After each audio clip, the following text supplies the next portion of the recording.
أعوذ بالله من الشيطان الرجيم. بسم الله الرحمن الرحيم. والتين والزيتون وطور سينين وهذا البلد العميم لقد خلقنا الإنسان في أحسن تقويم ثم رددناه أسفل سافلين إلا الذين آمنوا فلهم أجر غير ممنون فما يكذبك بعد بالدين أليس الله بأحكم الحاكمين صدق الله العظيم.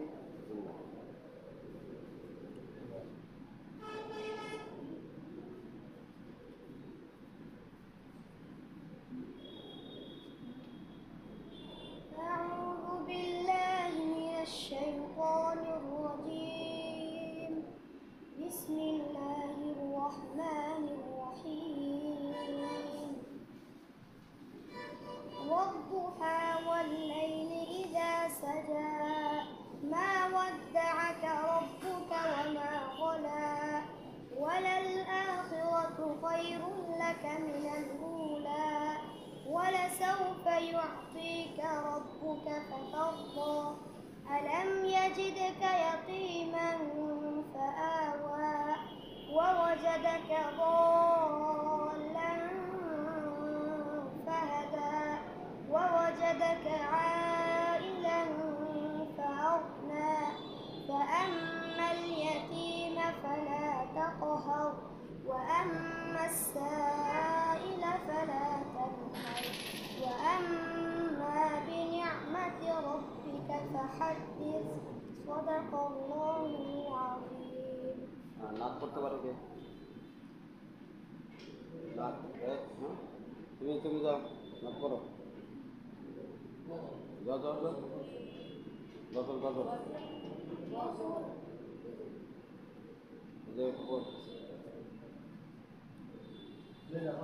যেটা পারো সাহস হোক সাহস না হলে তুমি আগাইবে কেন? যাও বড় বড় যাও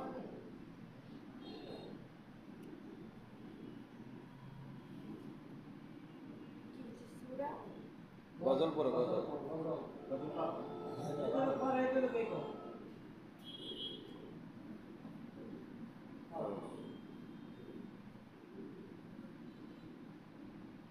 খোদা পৃথিবীটাকে সৃষ্টি করেছে নূর জগতে পাহাড় দিয়ে টানিয়ে দিয়েছে যখন ফেরেশতারা কয় ওগো দয়াময় পাহাড় থেকে শক্তিশালী আর কি কিছু হয় পাহাড় থেকে শক্তিশালী আর কি কিছু হয় আল্লাহ বলে ছোট্ট একটি লোহা দিয়ে বড় পাহাড়কে পারে ঘুরিয়ে আল্লাহ বলে ছোট্ট একটি লোহা দিয়ে বড় পাহাড়কে পারে ঘুরিয়ে যখন তারা কয়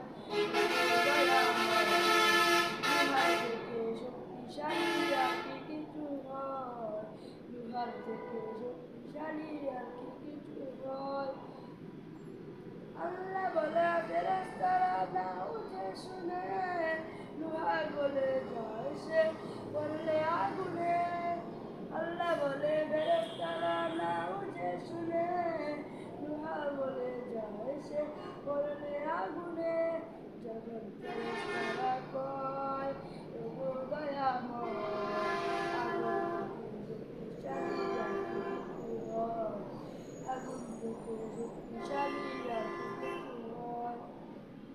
আল্লাহ বলে ফেরেশতারা না উঠে শুনে পানি আগুন ধরে পারে দিতে নিবিয়ে আল্লাহ বলে ফেরেশতারা না উঠে শুনে পানি আগুন ধরে পারে দিতে নিবিয়ে যখন ফেরেশতারা কয় ওগো দয়াময় পানি শক্তিশালী আর কিছু হয় পানির থেকে শক্তিশালী আর কিছু হয় আল্লাহ বলে বাতাস যখন যায় সাগর জনিশ্বাসের যখন হয়ে যায় পাগল আল্লাহ বলে বাতাস যখন যায় সাগর জনিশ্বাসের তখন হয়ে যায় পাগল যখন ফেরেশতারা কয় ওগো দয়াময় বাতাস থেকে শক্তিশালী আর কিছু হয় বাতাস থেকে শক্তিশালী আর কিছু হয় আল্লাহ বলে ফেরেশতারা ভুলে যেও না সর্বশক্তিশালীকে এটা জানো না আল্লাহ বলে ফেরেশতারা ভুলে যেও না সর্বশক্তিশালীকে এটা জানো না পৃথিবীতে যে বান্দা গোপন দান করে সর্বশক্তিশালী আমি করে দেই তারে যখন আল্লাহ তাআলা কয় এটাই শেষের দোয়া মাশাআল্লাহ মাশাআল্লাহ আমিনুল আসো এই আতো নাই বাচ্চারা না কাজই পারে একটা নাম শোনা দিন যে মানুষের আচ্ছা ঠিক আছে ওকে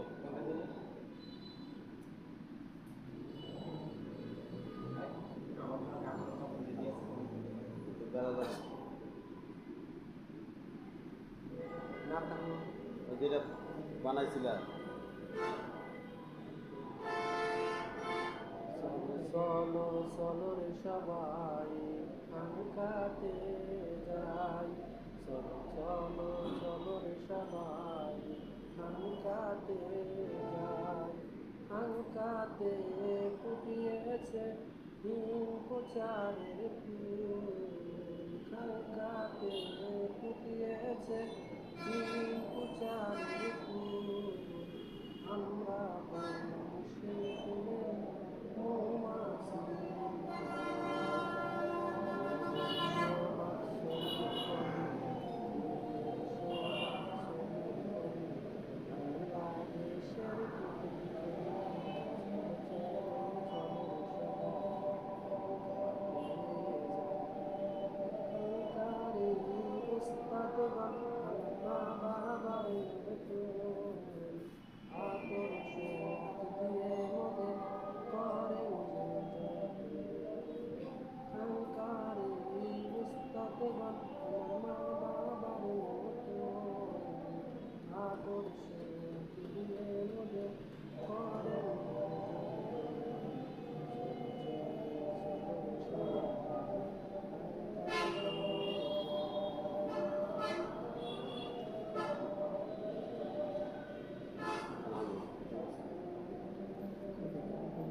আচ্ছা কাশেম 17 আমল বলো সংক্ষেপে 17 আমলগুলো বলে দাও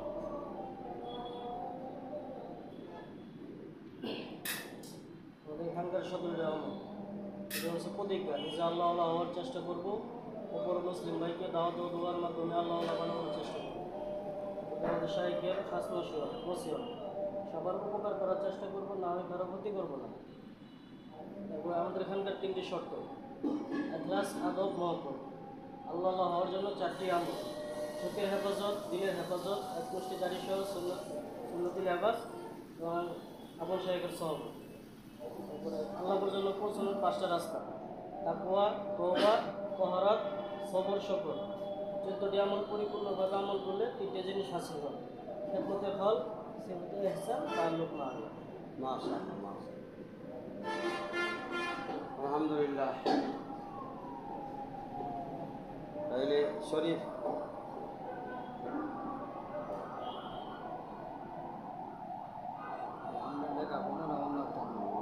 পড়ো করতে থাকো মানুষ কই যাই রে দুনিয়া সারিয়া মসজিদের পালকি আয়না দোলা দেয় সাজাইয়া তারে জনমের লাগিয়া মানুষ কই যাহিরে দুনিয়া সারিয়া মসজিদের পালকি আয়না দোলা দেয় সাজাইয়া তারে জনমের লাগিয়া মসজিদের পালকি আয়না দোলা দেয় সাজাইয়া তারে জনমের লাগিয়া যেই বাড়ির লাইগা তুমি করলা মারামারি মামলা মুকাদ্দমা খয়রা খুয়াইলা রে করি যেই বাড়ির লাইগা তুমি করলা মারামারি মামলা মুকাদ্দমা খয়রা খুয়াইলা রে করি সেই তুমি যে যাবে চলে সেই তুমি যে যাবে চলে সব কিছু ফেলিয়া মসজিদের পালকি আয়না দোলা দেয় সাজাইয়া তারে জনমের লাগিয়া মসজিদের পালকি আয়না দোলা দেয় সাজাইয়া তারে জনমের লাগিয়া মানুষ কই যাই রে দুনিয়া সারিয়া মসজিদের পালকি আয়না দোলা দেয় সাজাইয়া তারে জনমের লাগিয়া মসজিদের পালকি আয়না দোলা দেয় সাজাইয়া তারে জনমের লাগিয়া ছেলে মেয়ে নববধূর প্রেমেতে মজিয়া নামাজ রোজা সব খুয়াইলা দুনিয়ায় আসিয়া ছেলে মেয়ে নববধূর প্রেমেতে মজিয়া নামাজ রোজা সব খুয়াইলা দুনিয়ায় আসিয়া সেই ছেলেরাই গোসল দেবে সেই ছেলেরাই গোসল দেবে মশারিটা নাইয়া মসজিদের পালকি আয়না দোলা দেয় সাজাইয়া তারে জনমের লাগিয়া মসজিদের পালকি আয়না দোলা দেয় সাজাইয়া তারে জনমের লাগিয়া মানুষ কই যাই রে দুনিয়া সারিয়া মসজিদের পালকি আয়না দোলা দেয় সাজাইয়া তারে জনমের লাগিয়া মসজিদের পালকি আয়না দোলা দেয় সাজাইয়া তারে জনমের লাগিয়া। মাশাআল্লাহ মাশাআল্লাহ মাশাআল্লাহ। আল্লাহ তাআলা আমাদেরকে এই যে নাত পড়া হইলো, কোরআন তেলাওয়াত করা হইলো, এটার মধ্যে বরকত আছে। এগুলো আমাদের ইসলামী সংস্কৃতির একটা অংশ। সুতরাং আমরা এইগুলোকে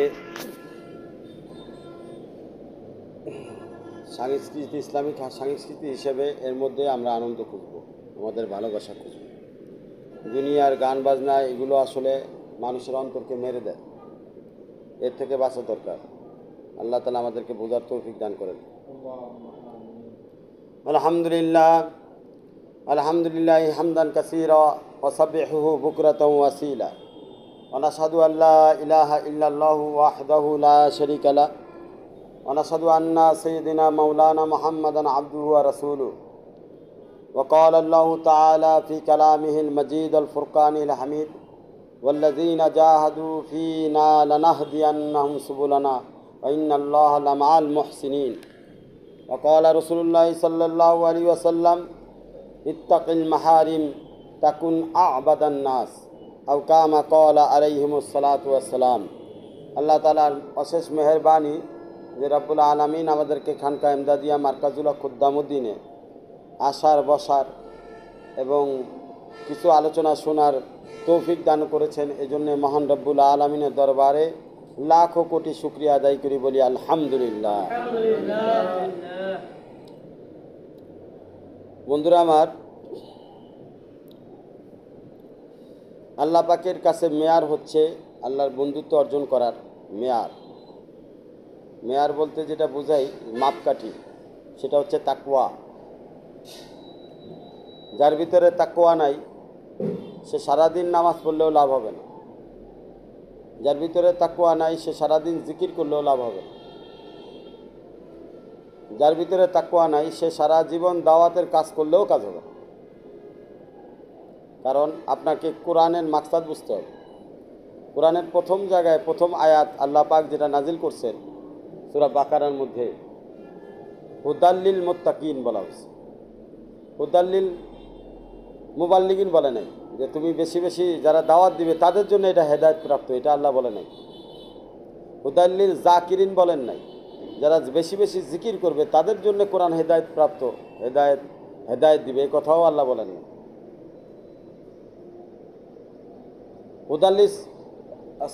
হুদাল্লিল লিস সালাত মানে যারা বেশি বেশি নামাজ পড়বে তাদের জন্য কোরআন হেদায়েত প্রাপ্ত, হেদায়েতের পথ দেখাবে, এটা বলেন নাই। হুদাল্লিল মুত্তাকিন বলছে। সূরা বাকারার প্রথম আয়াতগুলোতে আল্লাহ পাকের মাকসাদ বলে দিছে, আল্লাহ পাকের উদ্দেশ্য বলে দিছে না। এখন আমরা আসল জায়গা থুইয়া নকল জায়গায় মেহনত করতেছি। মেহনত করার দরকার তাকওয়ার উপরে, মেহনত করতেছি দাওয়াতের ময়দানে। মেহনত করার দরকার তাকওয়ার উপরে, মেহনত করতেছি জিকিরের ময়দানে। মেহনত করার দরকার তাকওয়ার উপরে, মেহনত করতেছি তালিম তাআল্লুমে। বন্ধুরা আমার, কথা বুঝতে হবে। তার মানে কি এটা বলতেছি আমি যে জিকির করা যাবে না, দাওয়াত দেওয়া যাবে না, নামাজ পড়া যাবে না? এইগুলো সব আমলই তাকওয়ার এক একটা আসবাব, এক একটা আসবাব। একটা ঘর সাজাইতে গেলে শুধুমাত্র একটা আলমারি দিয়ে ঘর সাজানো হয় না, শুধুমাত্র একটা খাট হইলে ঘর সাজে না। ঘর সাজানোর জন্য ঘরের মধ্যে প্রয়োজনীয় যা যা আসবাব দরকার একটা মানুষ থাকার জন্য, প্রত্যেকটা আসবাবই দরকার। বাথরুমও দরকার, আবার খাওয়ার রুমও দরকার, ডাইনিং রুমও দরকার, বেডরুম দরকার, রান্নাঘর দরকার। তাহলে আবার উপরে টিন দরকার, উপরে টিন নাই ঘর হবে না। জানলা দরজা নাই, ঘর সুন্দর দেখা যাবে না। প্লাস্টার নাই, ঘর সুন্দর দেখা যাবে না। একটা ঘরের জন্য সব কিছু সৌন্দর্য দরকার, সব মিলে হলো ঘর। তাহলে তাবলীগ কিসের জন্য? তাকওয়ার জন্য। তাবলীগ কিসের জন্য? জিকির কেন? তাকওয়া অর্জন করার জন্য। নামাজ কেন? তাকওয়া অর্জন করার জন্য। দাওয়াত এর ময়দানে আমরা কেন মেহনত করব? তাকওয়া অর্জন করার জন্য। আমরা যত আমল করব, তালিম তাআল্লুম, কোরআন শিখতেছি, মাদ্রাসায় পড়তেছি, পড়াইতেছি, হাফেজ নিজেও হইলাম, আরেকজনের হাফেজ বানাইতেছি,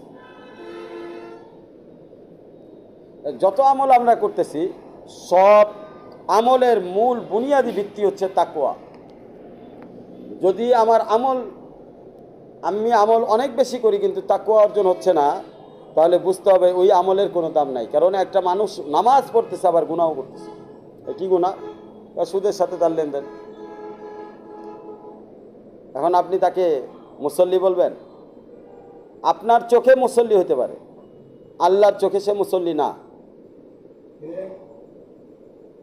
কারণ কোরআনের মধ্যে বলছে ওয়াইলুল লিল মুসাল্লিন, ওই সকল মুসল্লিদের জন্য ওয়াইল দোজক আল্লাহ তৈরি করে রাখছে, যারা নামাজ পড়বে আবার হারাম কাজ করবে, নামাজ পড়বে জেনা ব্যভিচারে লিপ্ত থাকবে। অনেক হেফজোখানায় হাফেজরা লাওয়াতাতের সাথে যুক্ত আছে, পুরুষে জেনা করা, ছোট বাচ্চাদের সাথে জেনা করা। এই জন্য উস্তাদরা এবং ছাত্রদের মধ্যে নির্দিষ্ট দূরত্ব থাকতে হবে, ছাত্রদের মধ্যে নির্দিষ্ট দূরত্ব থাকতে হবে, ঘুমানোর ক্ষেত্রে খেয়াল রাখতে হবে। এই উস্তাদ যিনি হাফেজ সাহেব, জীবন ভরা তবলিগ করছে, জীবন ভরা, সে আবার ছোট বাচ্চাদের সাথে উল্টাপাল্টা করে কীভাবে? ছোট বাচ্চা দেখলে তার নজর খারাপ হয়ে যায় কেন? আপনি কি বলবেন সে মুবাল্লিগ? সে আল্লাহর কাছে মুবাল্লিগ? তাহলে আমি কোন তবলিগের কথা বলি? যেই তবলিগ মানুষকে তাকওয়া পর্যন্ত পৌঁছায়। ফকিরে জিকির করে রাস্তার মধ্যে, ফকিরে এখন জিকির করে আল্লাহর হস্তে একটা টাকা দেন, আল্লাহর নাম করে জিকির করে, সে কি আল্লাহর ওলি? ও তো জিকির করতেছে, জিকির করতেছে না, সেও তো জিকির করতেছে, কিন্তু তার জিকির তাকে আল্লাহ পর্যন্ত পৌঁছাইতেছে না। তার জিকির দুনিয়া কামাইয়ের জন্য। এখন এমন কোনো জাকিরিন যদি সারাদিন ধরে জিকির করে দুনিয়ার উদ্দেশ্যে, তাকে কি আল্লাহর জাকের বলবেন আপনি? আল্লাহর কাছে কি সে জাকিরিনের খাতায় তার নাম উঠবে? উঠবে।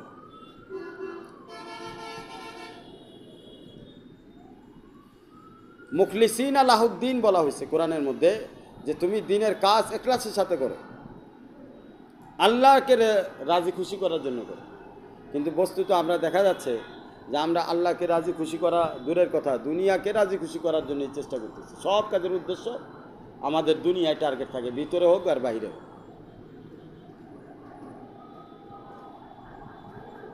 কোরআনের আরেক জায়গায় বলছেন নাম লাকুম মিনাল মুসাল্লি, তাকে মুসাল্লি বইল না। বন্ধুরা আমার, এই জন্য বুঝতে হবে কোরআনের মাকসাদ কি, আল্লাহর উদ্দেশ্য কি। আল্লাহর উদ্দেশ্য হলো তাকওয়া। কোরআনে আরেক জায়গায় আল্লাহ পাক বলেন ইন আউলিয়াহু ইল্লাল মুত্তাকুন। মুত্তাকি কে? মুত্তাকি তাকেই বলা হয়েছে যে আল্লাহর ওলি হইতে হলে যে আল্লাহকে ভয় করবে এবং আল্লাহর ভয়ে সমস্ত প্রকার গুনার কাজ ছেড়ে দিবে এবং আল্লাহর ভয়ে হালালকে হালাল মনে করবে, হারামকে হারাম মনে করে তার জীবনকে কাটাবে। সে দিনেরও মেহনত করবে, নিজেও আল্লাহর পথে চলবে এবং আল্লাহর বান্দাদেরকে আল্লাহর পথে আনবে এবং আল্লাহকে পাওয়ার জন্য সে কুরবানি পেশ করবে। এই ধরনের সিফত যাদের ভিতরে আছে তারাই মুত্তাকিদের রাস্তায় উঠতে পারে। আসল বিয়ে যে বিষয়টা, মাকসাদে হায়াত কি? মাকসাদে হায়াত বন্দেগি না, মাকসাদে হায়াত হলো তাকওয়া অর্জন করা। মাকসাদে হায়াত তাকওয়া অর্জন করা, আল্লাহর বন্ধু হওয়া। ইন আউলিয়াহু ইল্লাল মুত্তাকুন, আল্লাহর বন্ধু সেই যে মুত্তাকি। এখানে আল্লাহ বলেন নাই যে তুমি আলেম হইলে মুত্তাকি হইবা, তুমি হাফেজ হইলে মুত্তাকি হইবা, তুমি তবলিগ করলে মুত্তাকি হইবা। আল্লাহ বলতেছে মুত্তাকি কে? মুত্তাকি সেই বান্দাকেই বলা হয় যে আল্লাহকে ভয় করে, ভয় করার মতো। কেমন ভয়? কে আল্লাহর ভয় তাকে গুনার কাছ থেকে ফিরায় রাখে, আল্লাহর ভয় তাকে ইবাদতের মধ্যে লিপ্ত রাখে। এখন একটা বান্দা ইবাদত করে কিন্তু আল্লাহর ভয় তার অন্তরের মধ্যে আসতেছে না, সে গুনার কাছ থেকে বাঁচতে পারতেছে না, তাকে আমরা কতটুকু মুত্তাকি বলতে পারি? মুত্তাকি কতটুকু বলতে পারি? নিজের কাছে নিজে ফতোয়া তো বাইরে দেওয়া লাগে না, নিজেরে প্রশ্ন করলেই ফতোয়া নিজের কাছে আছে। তো বন্ধুরা আমার, এই জন্য আমি বলবো তাকওয়া অর্জন করতে হলে আমাকে যে বিষয়গুলো দরকার সেই বিষয়গুলোর দিকে গুরুত্ব দিতে হবে। আমি জিকির করব আল্লাহর জন্য, দাওয়াত দিব আল্লাহর জন্য, মেহনত করব আল্লাহর জন্য, কুরবানি পেশ করবো আল্লাহর জন্য, মুজাহিদা করবো আল্লাহর জন্য, সওবাতে যে আল্লাহওয়ালাদের কাছে আসছি, এটাও আমি আমার ব্যক্তি স্বার্থে নয়, বরং আল্লাহর জন্য আসছি। প্রত্যেকটা কাজ যখন বান্দা আল্লাহর জন্য করবে, মহজ আল্লাহর জন্য কেমন করবে? আল্লাহকে ভয় করে, আল্লাহ হুকুম দিছে, আল্লাহকে ভালোবেসে যখন বান্দা আমল করবে, সেটাই তাকওয়ার পথ, সেটাই মুত্তাকিদের পথ। সুতরাং আমাদেরকে তাকওয়ার পথের মধ্যে আগাইতে হলে আমাদেরকে প্রথম যে বিষয়টাকে গুরুত্ব দিতে হবে সেটা হচ্ছে আল্লাহ রসুল বলতেছে ইত্তাকিল মাহারিম তাকুন আবাদান নাস। তুমি সকল প্রকার হারাম কাজ যেগুলো আল্লাহ নিষেধ করেছেন, শুধু যদি এই কাজগুলো থেকে বিরত থাকো, যেমন বদনজরি হারাম কাজ, কুদৃষ্টি, কুচিন্তা, কুকথা বলা, এগুলো হারাম কাজ। আল্লাহর হুকুমের বিরোধিতা করা হারাম কাজ, আল্লাহর হুকুমের বিরুদ্ধে যাওয়া হারাম কাজ, যেগুলো আল্লাহ নিষেধ করছে সেগুলোকে প্রশ্রয় দেওয়া, আশ্রয় দেওয়া এবং সেগুলোকে লালন পালন করা, এগুলো হারাম কাজ।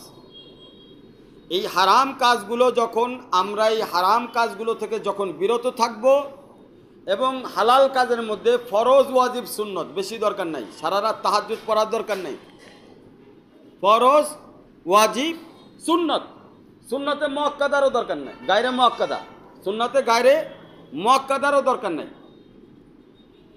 মুস্তাহাবের আমলের দরকার নাই। কি করবে বান্দা? সমস্ত প্রকার গুনাহ যেগুলো আল্লাহ নিষেধ করছে তার ধারের কাছেও যাবে না। কার ভয়ে? আল্লাহর ভয়ে। কাকে পাওয়ার আশায়? আল্লাহকে পাওয়ার আশায়। আল্লাহর রাসূল বলতেছে এই বান্দা ওই জামানার শ্রেষ্ঠ ইবাদতকারী মুত্তাকি হিসাবে আল্লাহর কাছে আল্লাহর লিস্টের মধ্যে তার নাম উঠে যাবে।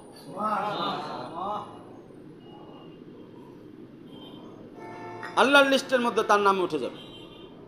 কিন্তু বহুত জিকির করতেছি, বহুত আমল করতেছি, এদিকে গুনাহও করতেছি।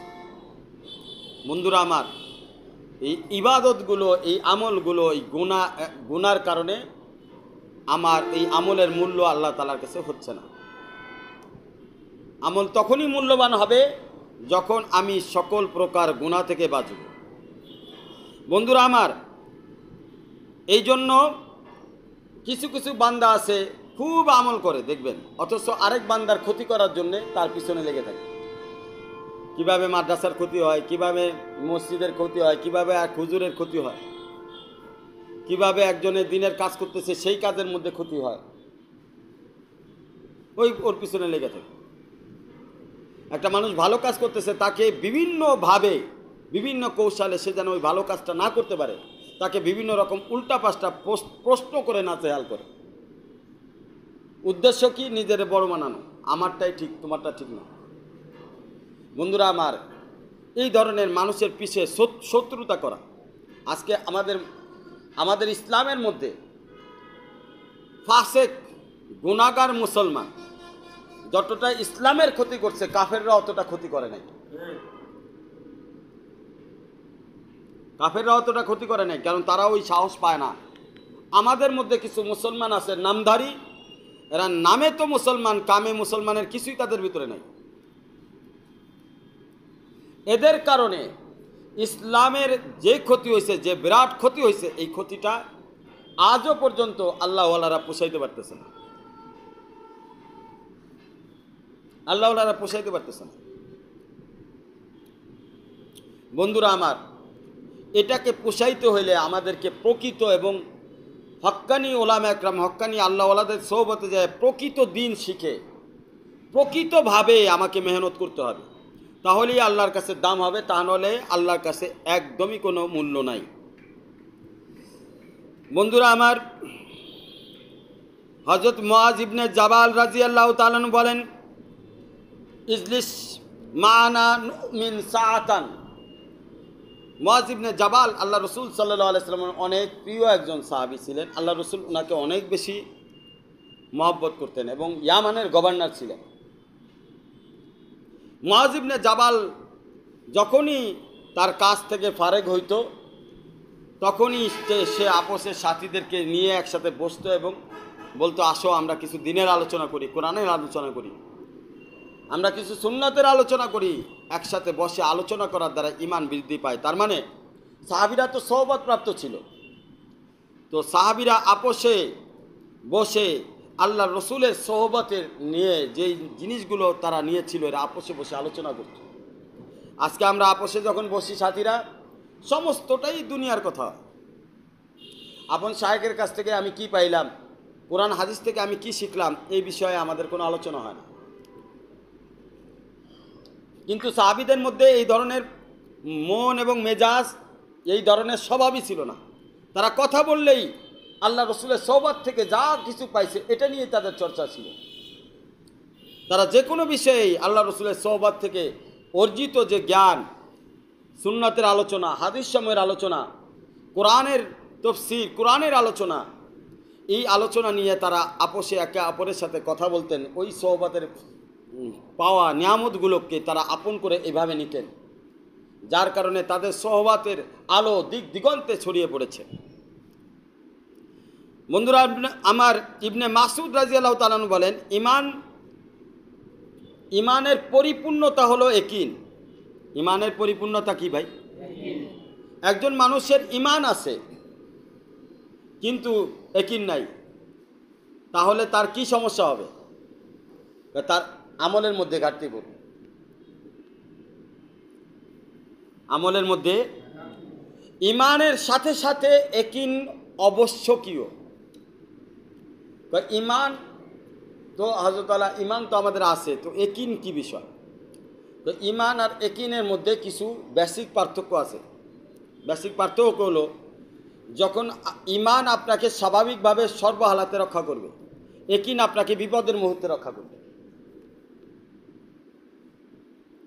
বিপদের মুহূর্তে একিন আপনাকে রক্ষা করবে। যদি আপনার একিন মজবুত না থাকে, তো বিপদের মুহূর্তে আপনার এই যে স্বাভাবিক ইমান, এটার মধ্যে ঘাটতি পড়ে যাবে, আমলের মধ্যে ঘাটতি পড়ে যাবে, আল্লাহর মহব্বতের মধ্যে ঘাটতি পড়ে যাবে। তাহলে ইমানকে একিনের পর দরজায় নিয়ে আসতে হবে। তো ইমানকে একিনের দরজায় নিয়ে আসতে হলে আমাকে 5 প্রকার মেহনত করা লাগবে। 1 নম্বর মেহনত হচ্ছে মেহনত দিনের ব্যাপারে কোনো রকম গাফলিতি করা যাবে না। দিনের যে কোনো শাখাই হোক আমাকে মেহনতের সাথে লেগে থাকতে হবে। আলাইকুম বিল জামা, কোন জামাতের সাথে আমাকে মিলে থাকতে হবে, যে পরিস্থিতি হোক, যে অবস্থায় হোক না কেন। 2 নম্বর, আমাকে দিনের জন্য কোরবানি পেশ করতে হবে এবং মুসালসাল ধারাবাহিক কোরবানি আমাকে পেশ করতে হবে। কোরবানি করা বন্ধ করে দিলে, কোরবানি করাকে গুরুত্ব না দিলে একিনের দরজা হাসিল হবে না। ইমান ইমানের জায়গায় থাকবে, একিনের দরজা হাসিল হবে না। 3 নম্বর, কোনো না কোনো আল্লাহওয়ালার সোহবতে থাকতে হবে মুসালসাল ধারাবাহিকভাবে। তা নইলে শুধু ইমান থাকবে, একিনের দরজা হাসিল হবে না। 4 নম্বর, ইমানের জন্য মুজাহিদা করা লাগবে। আপনাকে নফসের বিরুদ্ধে, মনের বিরুদ্ধে আপনাকে প্রতিদিন মুজাহিদা করা লাগবে। প্রতিদিন আপনার নফসের বিরুদ্ধে লড়াই করা লাগবে, তাহলে ইমান একিনের দরজায় যাবে। তা নাহলে ইমান একিনের দরজায় যাবে না। আর 5 নম্বর হলো মুশাহাদা, অর্থাৎ আপনি আসলে কি একিনের দরজা হাসিল করতে পারছেন কি পারছেন না, এটার জন্য আপনাকে কিছু মুশাহাদাত করতে হবে। এই মুশাহাদাত কি, কিভাবে করবেন, এটা কোনো না কোনো আল্লাহওয়ালার সোহবতে যাই আপনাকে শিখতে হবে। এটা বাজারে হাটে ঘাটে যেখানে সেখানে আপনি মুশাহাদাতের সবক পাবেন না। ব্যক্তি যেমন ভিন্ন ভিন্ন, মানুষের চোখ, একজনের চোখ থেকে আরেকজনের চোখ, একজনের কান আরেকজনের কান, একজনের চেহারা আরেকজনের চেহারা, এটা ভিন্ন। ভিন্নতা থাকার কারণে মুশাহাদাতের সবকও ভিন্ন। এই জন্য আল্লাহওয়ালারা জিকির পাল্টায় দেয়, বিভিন্ন সময় বিভিন্ন আমল দেয়, ধ্যানের আমল, বিভিন্ন সময় গুনাহ থেকে বাঁচার জন্য বিভিন্ন সবক দেয়। এটা এই সবকগুলো আল্লাহওয়ালাদের সোহবত থেকে শিখতে হবে। শিখে মুশাহাদাতের সবক নিয়ে আমাকে মুশাহাদাতের দরজা হাসিল করতে হবে। তখন আমি বুঝতে পারবো আমার একিনের হালাত কত দূর, আমি কি পর্যায়ে, কত পর্যায়ে, কতটুকু পরিমাণে একিনের দরজা আমি হাসিল করতে পেরেছি। বন্ধুরা আমার, হযরত ওমর রাদিয়াল্লাহু তাআলা আনহু বলেন, লা ইয়াবলুগুল আবদ হাকিকাতাত তাকওয়া হাত্তা ইয়াদা মা হালা ফিস সুদূর। যতক্ষণ পর্যন্ত অন্তরের কুমন্ত্রণা এবং ওয়াসওয়াসা হতে বান্দা বিরত না থাকবে, ততক্ষণ পর্যন্ত তাকওয়ার মূল শিকড়, গভীর শিকড়ে সে পৌঁছাইতে পারবে না। দেখছেন কোথায় কথা বলছে হযরত ওমর রাদিয়াল্লাহু তাআলা। আমরা মেহনত করি বটে, কিন্তু আমাদের ভিতরে সর্বদা যে নফস শয়তানে কুমন্ত্রণা দিতে থাকে, ওয়াসওয়াসা দিতে থাকে, গুনার দিকে টানতে থাকে, খারাপ কাজ করতে বলে, পরশ্রী কাতরতা, পরের মহিলাদেরকে দেখতে বলে, কুদৃষ্টি করতে বলে, অনেক সময় মানুষের ক্ষতি করতে বলে। এই যে সব সময়, অনেক সময় বড় বড় আল্লাহ ওয়ালাদের ব্যাপারে আমাদের অন্তরের মধ্যে বিভিন্ন ধরনের কুমন্ত্রণা সৃষ্টি করে দেয়। এই যে বিষয়গুলো, এটার থেকে যতক্ষণ আমি না বাঁচবো, ততক্ষণ পর্যন্ত তাকওয়ার হাকিকত পর্যন্ত পৌঁছানো তার পক্ষে সম্ভব না। কারণ তাকওয়া আর আল্লাহ পাকের পর্যন্ত পৌঁছানোর জন্য যে তাকওয়া দরকার, সেই তাকওয়ার আপনার মাঝখানের যে দেওয়ালটা, সেই দেওয়ালটার নাম হলো ওয়াসওয়াসা আর কুমন্ত্রণা। এটা আপনার অন্তরে সব সময় দাগ কাটতে থাকে, আপনার অন্তরকে বিভিন্নভাবে প্রভাবিত করে এবং আপনার অন্তরকে বিভিন্নভাবে আল্লাহ এবং আল্লাহ রসুল থেকে দূরে সরায় রাখার জন্য প্রচণ্ড চেষ্টা করে। আর এটা সামাজিক পরিবেশ, অর্থনৈতিক পরিবেশ, গুনার পরিবেশ এবং খারাপ পরিবেশের জন্য বেশি প্রভাবিত হয় অন্তর।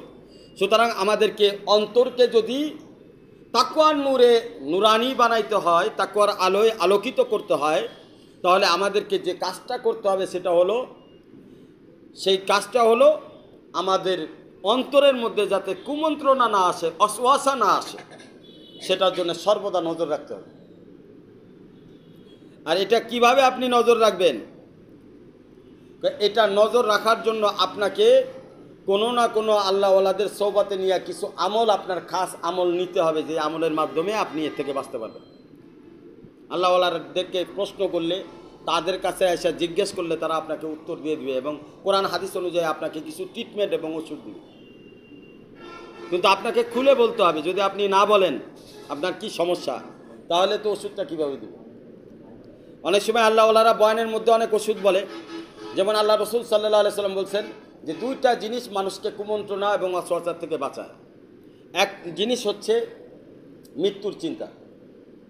এটা দিমাগকে প্রভাবিত করে, দিমাগে শয়তান ঢুকতে পারে না। একটা মানুষ যদি সর্বদা মৃত্যুর চিন্তায় আচ্ছন্ন থাকে যে আমি যে কোনো সময় মারা যেতে পারি, আমি মানুষের বদনাম করে, মানুষের সম্পর্কে খারাপ ধারণা করে কি করব, আমি আজকে মারা গেলে কালকে কবরে চলে যাব, এই মৃত্যুর চিন্তা যদি তাকে হায়েল করে, অর্থাৎ তাকে ঘায়েল করতে পারে, তাহলে শয়তান আর তাকে ঘায়েল করতে পারবে না। আর দুই নম্বর বিষয় হচ্ছে জিকির, জিকরুল্লাহ। জিকির আসতে হবে কলব থেকে, অন্তর থেকে, মন থেকে।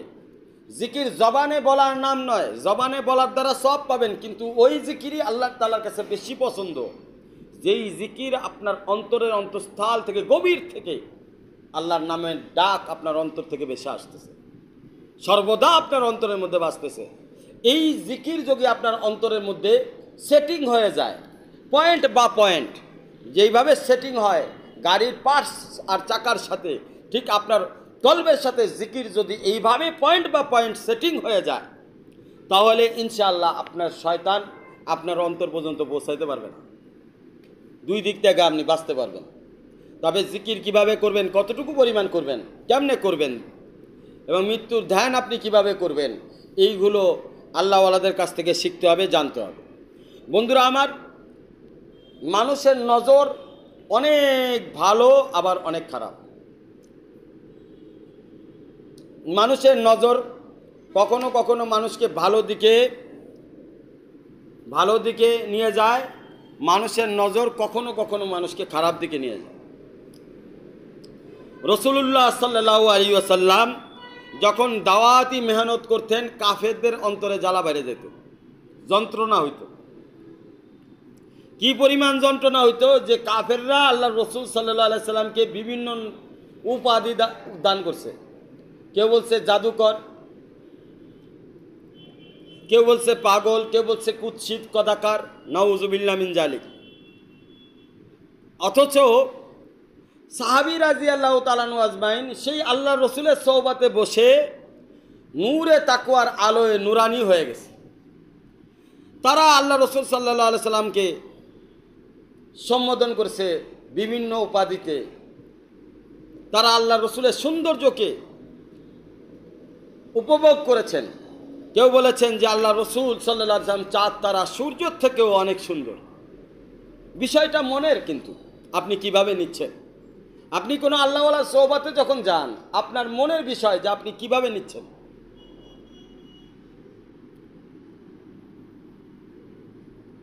আপনি যদি ভালোভাবে নেন তো এটার উত্তর ভালো আসবে, এটার ফলাফল ভালো আসবে। আর যদি আপনি এটাকে উল্টাভাবে নেন, এটার উত্তরও খারাপ আসবে, এটার ফলাফলও খারাপ আসবে।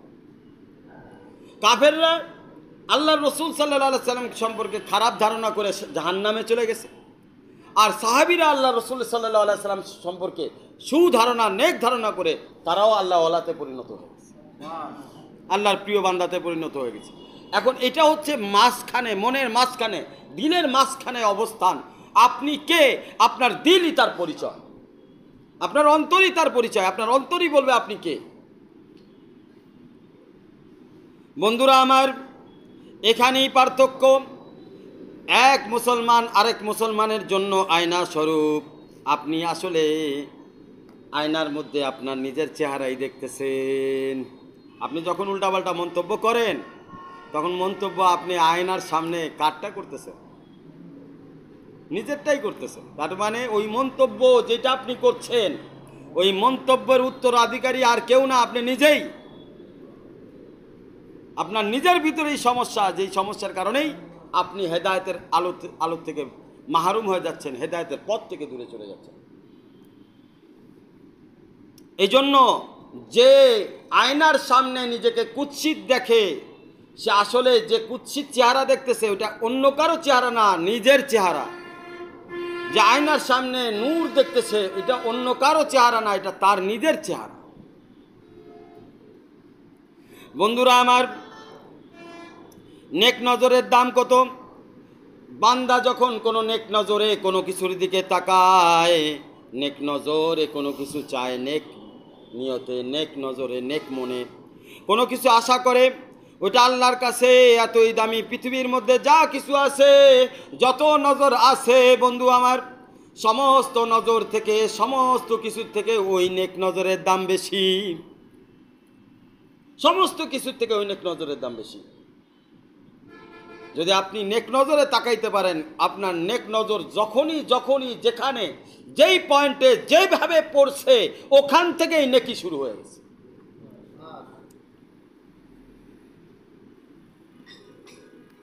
পৃথিবীর মধ্যে আজ পর্যন্ত যত প্রকার ফিতনা হয়েছে, মারামারি, ঝগড়া, লড়াই, একজন আরেকজনের দেখতে না পারা, একজন আরেকজনের বাড়ির পাশ দিয়ে না যাওয়া, মহিলাদের মধ্যে, পুরুষের মধ্যে, সমাজের মধ্যে, রাষ্ট্রের মধ্যে, সব কিছুর মূল কারণ হচ্ছে বদনজর, কুনজর। বান্দা যখন কুনজরে কোনো কিছু দেখে, সাথে সাথেই তার অন্তরের মধ্যে একটা কাঁটাযুক্ত বৃক্ষ পয়দা হয়ে যায়, যেটা ফলদার না, যে বৃক্ষ থেকে ফল ধরবে না কাঁটা ছাড়া। কিসের কাঁটা? হিংসার কাঁটা, অহংকারের কাঁটা, লোভের কাঁটা, এই সকল সমস্ত ঘায়েল ভাইরাসগুলো জন্ম নেয় যখনই কোনো বান্দা কোনো কাছে, কোনো জায়গায়, যেইভাবেই হোক সে যদি কুনজর করছে, ওই সময় তৎক্ষণাৎ তার অন্তরের মধ্যে একটি বৃক্ষের জন্ম নিল, যেই বৃক্ষটা কাঁটাযুক্ত, সেই বৃক্ষ দ্বারা কোনোদিন ভালো কিছু আশা করা যাবে না। আর যখনই কোনো বান্দা কাউকে কোনো জায়গায় কোনোভাবে যদি সুনজর করছে, ওই সুনজরের সাথে সাথেই তার অন্তরের মধ্যে এক ফলদার বটবৃক্ষের ন্যায়, ফুলের বাগানের ন্যায় এক সৌরভ তার অন্তরের মধ্যে ছড়াইতে থাকবে। নেকির সৌরভ, নূরের সৌরভ তার অন্তরের মধ্যে ছড়াইতে থাকবে। বন্ধুরা আমার, একজন স্বামী তার স্ত্রীর দিকে নেক নজরে তাকাইলে মহব্বত সৃষ্টি হয়।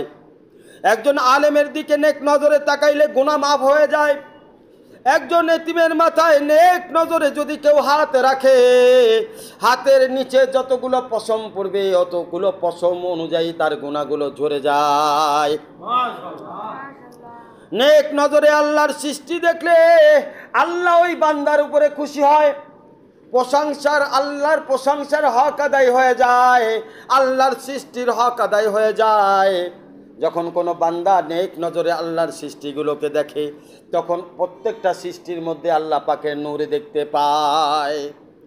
বন্ধুরা আমার, কেউ যদি নেক নজরে, নেক নিয়তে কোনো বান্দাকে খাওয়ায়, এতিমকে পোশাক পরায়, কোনো বান্দাকে দান করে, কোনো জায়গায় দান করে, কাউকে খাওয়ায়, কাউকে পোশাক দান করে, বন্ধুরা আমার, আল্লাহ পাক ওই কারণে তার পিছনের সমস্ত গুনাহগুলোকে মাফ করে দেয়, সমস্ত বিপদ থেকে তাকে উদ্ধার করে দেয়। নেক নজরে কিছু দান করলে আল্লাহ পাক তার দুনিয়ার রিজিকের মধ্যে বরকত দিয়ে দেয়, হায়াতের মধ্যে বরকত দিয়ে দেয়, সময়ের মধ্যে বরকত দিয়ে দেয়, কাজের মধ্যে বরকত দিয়ে দেয়।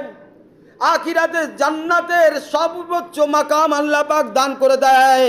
যদি কোনো বান্দা নেক নজরে মসজিদ মাদ্রাসা খানকাকে দেখে, ওই নেক নজরে দেখার কারণে আল্লাহ পাকের রহমত তার উপরে বৃষ্টির মতো বর্ষিত হইতে থাকে। নেক নজরে দেখলো, সাথে সাথে আল্লাহ পাকের রহমত তার দিকে মোতাবজ্জ হয়ে গেছে।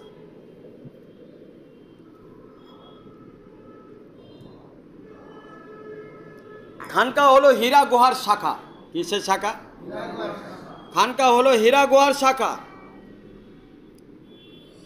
খানকা হলো হীরা গুহার শাখা। আর মাদ্রাসাগুলো হলো মদিনার শাখা, মসজিদগুলো হলো বাইতুল্লাহর শাখা। বন্ধুরা আমার, আমাদেরকে সব সময় খেয়াল রাখতে হবে এবং আমাদেরকে সব সময় খুবই গুরুত্ব দিতে হবে এই সকল দিকে, যে আমরা যেন কোনো জিনিসকে ছোট নজরে কোনো অবস্থাতেই না দেখি। কারণ এই শাখাগুলো ওইভাবেই চলে আসতেছে, যেই শাখাগুলো যেভাবে আল্লাহ পাক বিস্তার করেছেন, আল্লাহর হুকুম ছাড়া কোনো কিছুই চলে আসতেছে না। বন্ধুরা আমার, মা তার সন্তানকে যদি নেক নজরে লালন পালন করে, ওই মা জিহাদের সওয়াব পায়। নেক নজরে যখন কোনো সন্তান বাবা মাকে দেখে, দেখার কারণে হজের সওয়াব পায়। নেক নজরে কোনো বান্দা যদি আল্লাহওয়ালাদেরকে দেখে, আল্লাহওয়ালাদের সোহবতে আসে, আল্লাহওয়ালাদের দিকে নেক নজরে তাকায়, তো বাইতুল্লাহর মালিক, হজ কবুল করার মালিক খোদ আল্লাহ পাক তার বন্ধু হয়ে যায়। খোদ আল্লাহ পাক তার বন্ধুতে পরিণত হয়। তাহলে চিন্তা করেন ভাই, আল্লাহ পাকের কাছে নেক নজরের দাম কত? নেক নজরের, নেক নিয়তের দাম কত? আর বন্ধুরা আমার, বদ নজর থেকে বাঁচার জন্য কিছু দোয়া আছে। আল্লাহ রসুল সাল্লাল্লাহু আলাইহি ওয়াসাল্লাম শিখিয়ে দিয়েছেন যাতে বদ নজর থেকে আমরা বাঁচতে পারি। মানুষের বদ নজর এত খারাপ যে ভিতর থেকে মানুষের অন্তরকে মেরে ফেলে, মানুষের অন্তরকে দুই ভাগ করে ফেলে। মানুষের বদ নজর এত খারাপ, একটা ভালো একটা গাছ যে গাছে সবসময় ফল ধরে, বদ নজরের কারণে ওই গাছটা মারা যায়। এত বদ নজর আছে মানুষের, বদ নজরের মধ্যে এত পাওয়ার। এই জন্য বুখারী শরীফের মধ্যে আছে, আইন, দৃষ্টি, এটা নজর, এটা হক, এটা লাগে।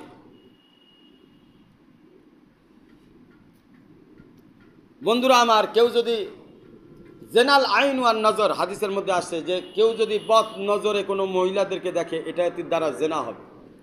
বদ নজরে কোনো মহিলা নিয়ে কল্পনা করলেও জেনা হবে। এবং যেই মহিলাকে দেখে সে কল্পনা করতেছে, ওই মহিলার উপরে এটার প্রভাব পড়বে, ওই মহিলারও নূর খতম হয়ে যাবে।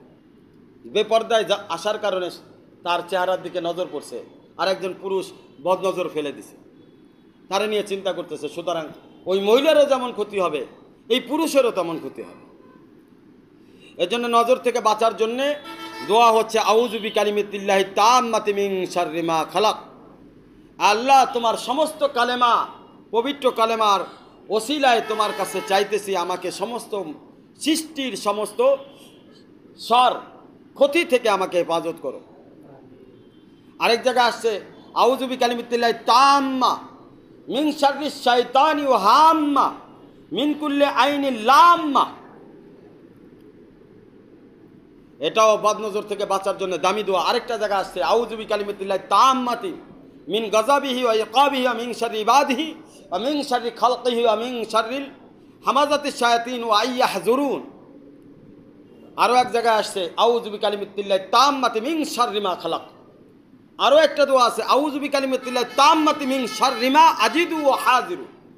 সারা জীবন মেহনত করছেন, দোয়াগুলো জানেন, মুখস্থ হয়েছে, তাহলে কি মেহনত করছেন, কি মেহনত করছেন? সুতরাং এগুলো আমাদেরকে শিখতে হবে, জানতে হবে। এই যে আমি আলোচনা করলাম, এটা তো ভিডিওতে আপলোড হবে, আপনি এই জায়গায় এসে এই দোয়াগুলো মুখস্থ করে নেবেন। তা নাহলে আলাদা আমি যখন থাকি আমার মনে করাবেন, আমি নিজে আপনাকে বলে দিব, লেখায় দিব। আপনি সোহবতে আসলেন, কিছু আপনার উন্নতি হইল না, তাহলে আপনি কি পাচ্ছেন? আপনার তো বুঝতে হবে আমি কিছু পাইলাম কি না। আর আপনি পাবেন বা কিভাবে যদি গুরুত্ব না দেন? সুতরাং গুরুত্ব দিতে হবে, সব ক্ষেত্রে গুরুত্ব দিতে হবে। তা আমাদের আলোচনার যে বিষয় প্রথম ছিল সেটা হচ্ছে তাকওয়া এবং ঈমান। ঈমানি নূর এবং তাকওয়া, এই দুইটা যদি আপনি পেতে চান তাহলে আপনার অন্তরের ব্যাপারে, আপনার অন্তরের উপরে কাজ করা লাগবে। কেমন কাজ? আপনাকে কিছু ধারণা এবং আপনার অন্তরের মধ্যে অবস্থানটা কেমন হবে। লা ইউমিনু আহাদুকুম হাত্তা আকুনা হাব্বা ইলাইহি মিন ওয়ালাদিহি ওয়া ওয়ালিদিহি ওয়ান নাসি আজমাইন, রাওয়াহুল মুসলিম। মুসলিম শরীফের মধ্যে আসছে, আল্লাহ রাসূল সাল্লাল্লাহু আলাইহি ওয়াসাল্লাম বলছেন, ওই মুমিন বান্দা, দেখেন মুমিন বান্দার ব্যাপারে বলা হচ্ছে, যে ঈমানদার তাকেই বলা হচ্ছে যে ততক্ষণ পর্যন্ত পরিপূর্ণ ঈমানওয়ালা, পরিপূর্ণ নূরওয়ালা, তাকওয়াওয়ালা হতে পারবে না যতক্ষণ পর্যন্ত সে আল্লাহকে এই পরিমাণ ভালোবাসবে। যেই পরিমাণ, কেমন হবে ভালোবাসার মেয়ার মাপকাঠি? যে তার সন্তান থেকে বেশি, তার বাপ মা থেকে বেশি এবং সারা বিশ্বের সমস্ত মানুষ থেকে বেশি হতে হবে। সমস্ত মানুষ থেকে, সমস্ত সৃষ্টি থেকে আল্লাহর ভালোবাসা আর মহব্বত আপনার অন্তরের ভিতরে বেশি থাকতে হবে। এই অবস্থা যখন আপনার অন্তরের মধ্যে মজবুত হবে তখনই আপনি তাকওয়ার পথ খুঁজে পাবেন, নূরের পথ খুঁজে পাবেন। এখন আমরা সব কিছুই আমাদের জ্ঞানের দ্বারা ফয়সালা করতে চাই। কি দ্বারা? জ্ঞানের মধ্যে শয়তান বিরাজ করে। মানুষ যখন রাগ হয়ে যায় জ্ঞান তখন কাজ করে না। মানুষ যখন অতিরিক্ত যৌন চাহিদার জাগে তখন জ্ঞান কাজ করে না। মানুষের অনেক সময় ক্ষুধা লাগলে জ্ঞান কাজ করে না, কারণ তার ভিতরে ক্ষুধা, জ্ঞান কাজ করবে কিভাবে? মানুষ যখন বিপদ মুসিবতের মধ্যে পড়ে জ্ঞান কাজ করে না। মানুষ যখন অতিরিক্ত ঘুমের মধ্যে পড়ে জ্ঞান কাজ করে না। তার মানে জ্ঞান কোনো না কোনো জায়গায়, কোনো না কোনো ক্ষেত্রে জ্ঞান কিন্তু মানুষকে ভুল পথের দিকে নিয়ে যায়। এই জন্য জ্ঞান দ্বারা সিদ্ধান্ত নেওয়া যাবে না। সিদ্ধান্ত নিতে হবে কলব দ্বারা, অন্তর দ্বারা, বিবেক দ্বারা, আবেগ দ্বারা সিদ্ধান্ত নিতে হবে। বন্ধুরা আমার, যখন মানুষ জ্ঞান দ্বারা সিদ্ধান্ত নিতে থাকে তখন এই বান্দা শয়তানের আক্রমণে যখন তখন শয়তানের হাতে বন্দী হয়ে যাইতে পারে, বলা যায় না। বন্ধুরা আমার, এক ঘটনা বলি। শায়েখ আবদুল্লাহ উন্দুলুসি রহমাতুল্লাহ আলাই এই ঘটনা আনছেন আল্লামা আলুসি সৈয়দ মোহাম্মদ বাগদাদি রহমাতুল্লাহ আলাই তাফসিরে রুহুল মানির মধ্যে। উনি একবার দিনের রাস্তায়, দিনের পথে কোথাও যাচ্ছিলেন, কোরআন হাদিসের পথে কোথাও যাচ্ছিলেন। কোরআন হাদিসের আলোচনা করার জন্য কোথায় যাচ্ছিলেন? উনি অনেক বড় হাফেজ ছিলেন, হাদিসের মুহাদ্দিস ছিলেন। শুধু মুহাদ্দিস ছিলেন না, হাদিসেরও উনি হাফেজ ছিলেন। বন্ধুরা আমার, এত বড় দামি ব্যক্তি, ওনার ভক্তবৃন্দদের মধ্যে, ওনার ছাত্রবৃন্দদের মধ্যে, ওনার সাথী ভাইদের মধ্যে একজন ছিল যার নাম হলো আল্লামা শিবলি রহমাতুল্লাহ আলাই। বহুত বড় আলেম ছিলেন। ওনার ছাত্র আল্লামা উন্দুলুসি রহমাতুল্লাহ আলাই ছাত্র।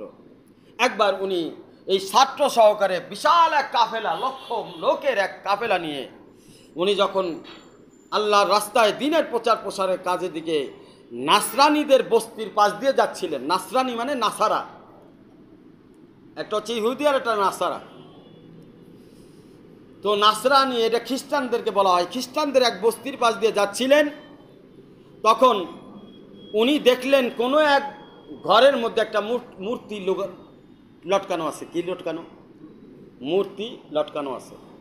তখন উনি অন্য সাথীদেরকে বলতেছিলেন, দেখছো এদের কোনো আকল নাই, জ্ঞান নাই। কি নাই?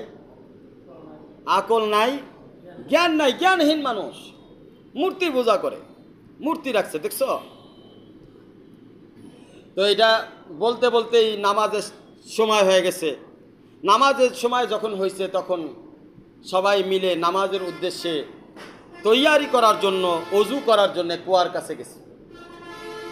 কুয়ার কাছে যখন গেছে, সবাই অজু করতেছে, তখন আল্লামা উন্দুলুসি রহমাতুল্লাহ আলাই ওই কুয়ার মধ্যে কিছু খ্রিস্টানদের সুন্দরী নারীরাও আসছে।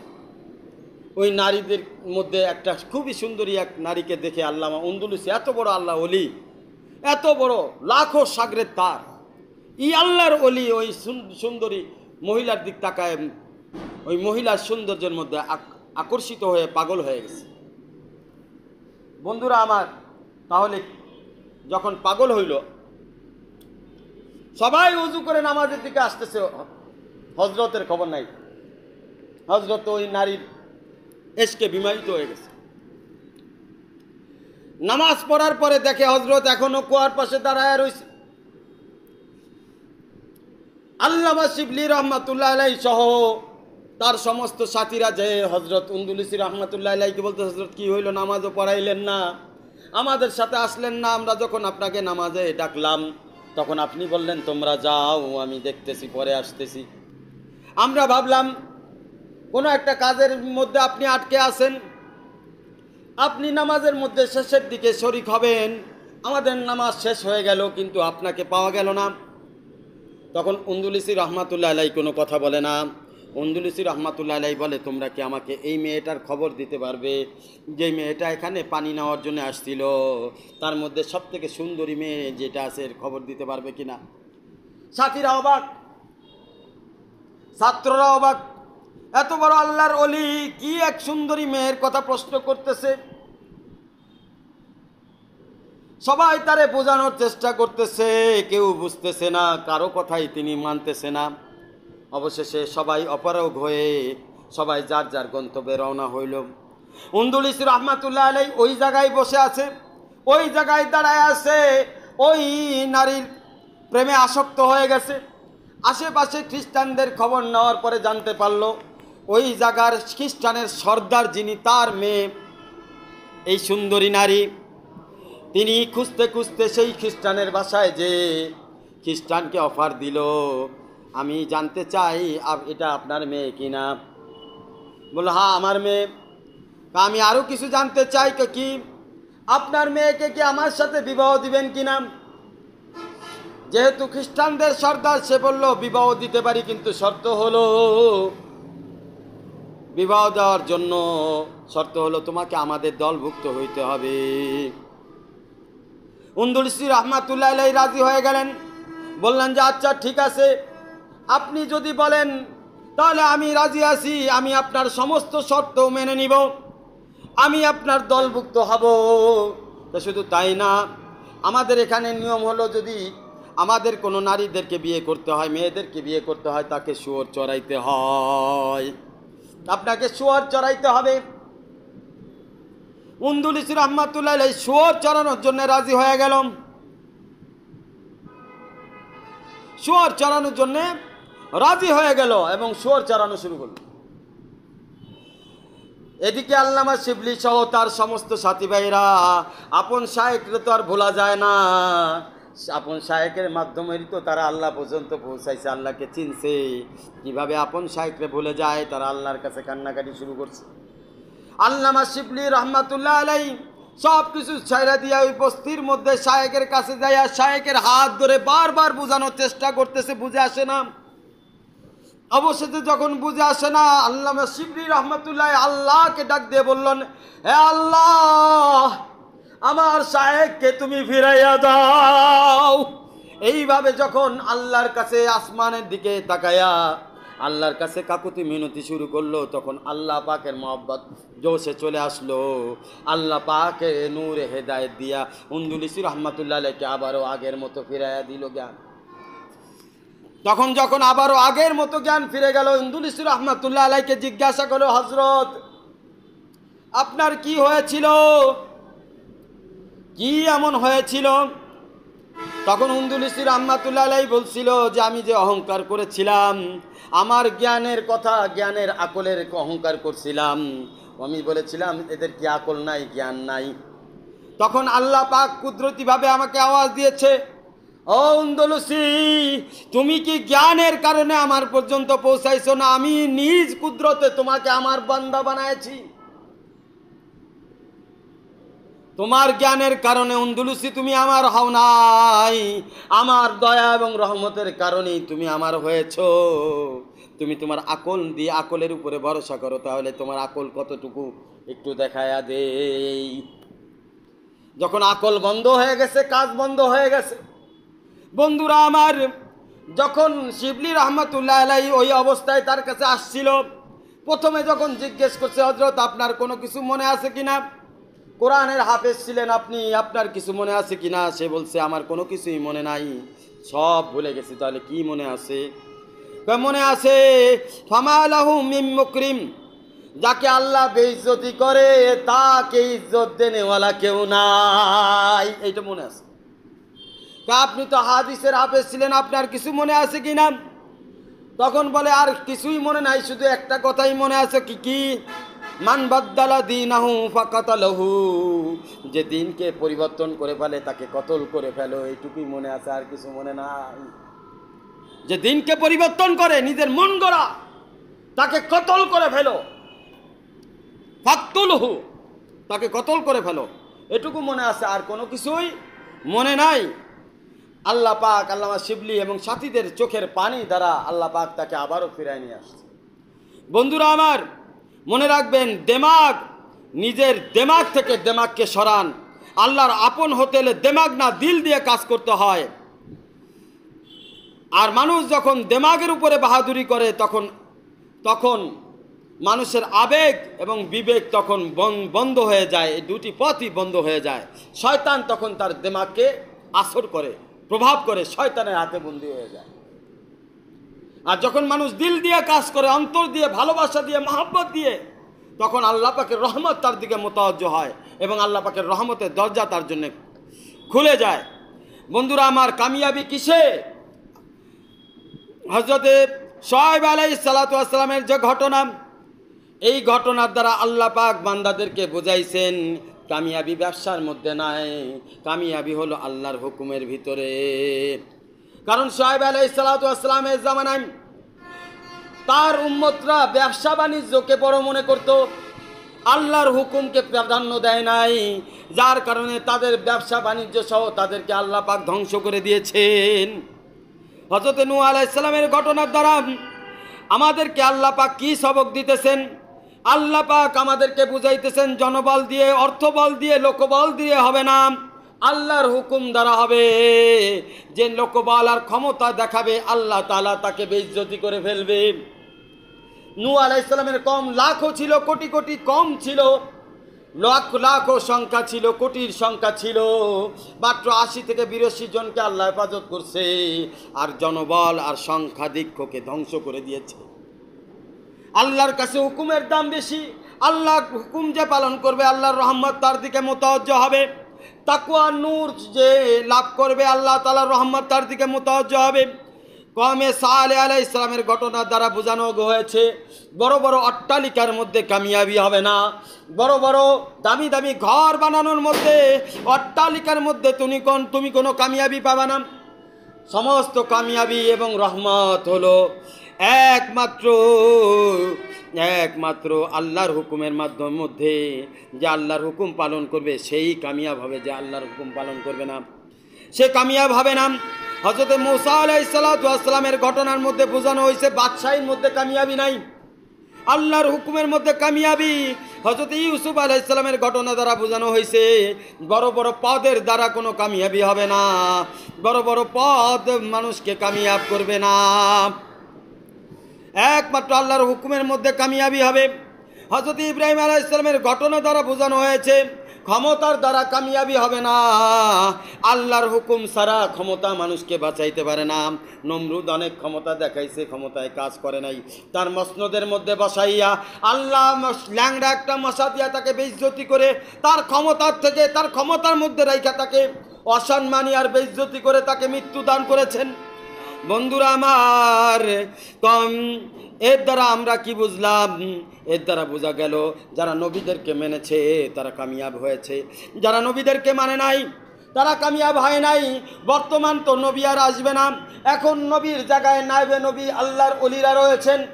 আল্লাহর ওলিদেরকে যারা মানবে তারা কামিয়াব হবে।